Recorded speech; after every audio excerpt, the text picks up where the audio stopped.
Amazon online shopping website founder, ప్రపంచంలోనే రెండో అత్యంత ధనికుడు. జెఫ్ బెజోస్ లైఫ్ స్టైల్ కూడా చాలా రిచ్గా ఉంటుంది.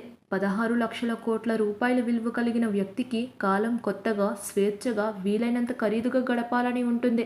అతను ఒకరోజు ధరించే దుస్తుల ఖరీదు ఖర్చుతోనే ఒక చిన్న బడ్జెట్ హాలీవుడ్ సినిమా తీయొచ్చు. బ్లూ ఆరిజిన్ అనే మరో కంపెనీ స్టార్ట్ చేసి స్పేస్ బిజినెస్ లో దిగడమే కాకుండా స్పేస్ రాకెట్ ఎక్కి అంతరిక్షంలో చక్కర్లు కూడా కొట్టాడు.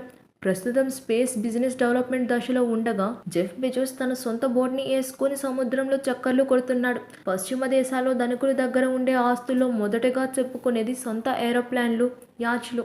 జెఫ్ బెజోస్ కూడా ఒక యాచ్ ఉంది. అది లెక్కల్లో 4150 కోట్ల రూపాయల ఖరీదు.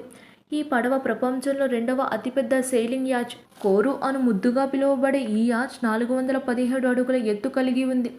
ఖరీదు బానే ఉంది, కానీ అది తిరగడానికి ప్రపంచ కుబేరుడికి చోటు తక్కువైంది. అందుకే రోటర్డామ్ ప్రభుత్వం ఒక చారిత్రాత్మక వంతెనను తాత్కాలికంగా కూల్చివేయాలని అతను కోరుకుంటున్నాడు. తద్వారా అతను $500 మిలియన్ పడవలో ప్రయాణించవచ్చు అనే ఆశాభావం వ్యక్తం చేస్తున్నాడు.